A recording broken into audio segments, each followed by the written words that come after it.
Նայել սրան նրա էջերի, բայց որոշ գրառումներ տեսել եմ կապված ավականու նիստի կամ թույլտվության դատարանների ինչ-որ որոշումների չեղարկման հետ, ես անկեղծ ասած այն կարգի անօրինականությունների եմ հանդիպել, որ իմ լավատեսությունը մյուսներից տարբերում նրանով, որ ես չեմ հավատում, որ իշխանությունը, որ 4 տարի ամեն գնով չի թողել Վանաձորն ունենա համայնքի ղեկավար, չեմ կարծում, թե այսօր ինչ-որ հետ քայլ է կատարել ու կարելի է մտածել կամ ավականու նիստի կամ, չգիտեմ, քաղաքի ղեկավարման, կառավարման մասին այս պայմաններում,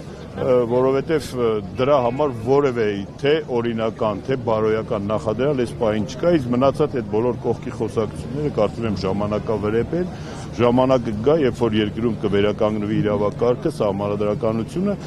մենք եւ մնացած այն մարդիկ, ովքեր որ հակված են մեր երկիրը տեսնեն օրինական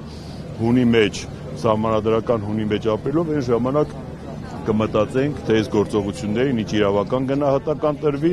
եւ ինչպես կանգնեցվի այս անպատժելիության էսկալացիան։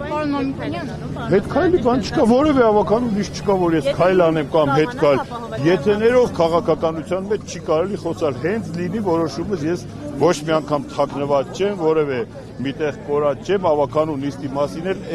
այսօրվա առօրյական խոսակցություններ չկան, դրանք ընդամենը ինչ-որ ուռճացրած եւ բամբասանքի մակարդակի։ Ասլանյան։ Ներողություն, պարոն Ասլանյան, նույն խոսակցությունների շրջանակում ասում է, որ հնարավոր է Վանաձորում արտահերթ ընտրություն լինի, հաշվի առնելով, որ մեկ անգամ վանաձորցին արդեն ընտրել է ձեզ, այս անգամ հնարավոր ընտրությանը կմասնակցեք։ Գիտեք, արտահերթ, հերթական, դրանք պիտի լինեն օրինական ընտրություններ։ Ես որևէ տեղ չեմ խուսափում, չեմ փախչում, ես չեմ կարծում, թե այսօր արտահերթ ինչ-որ գործողությունների ստեղծված իրավիճակ կա, որ կամ մասնակցենք կամ չմասնակցենք։ Մենք մասնակցում ենք այնտեղ, որտեղ հարմար են գտնում մասնակցելու, մենք կանգնած ենք մեր ժողովրդի քվեի կողքին, որևէ հետքայլ, որևէ պարագայում չի կարող լինել։ Հետևաբար դրանք եթեներով կլինեն, չլինի, կարծես թե ինձ մեկը իմ հետ խորհրդակցել է, երբ որ ինձ տալ են 2 տարի 7 ամիս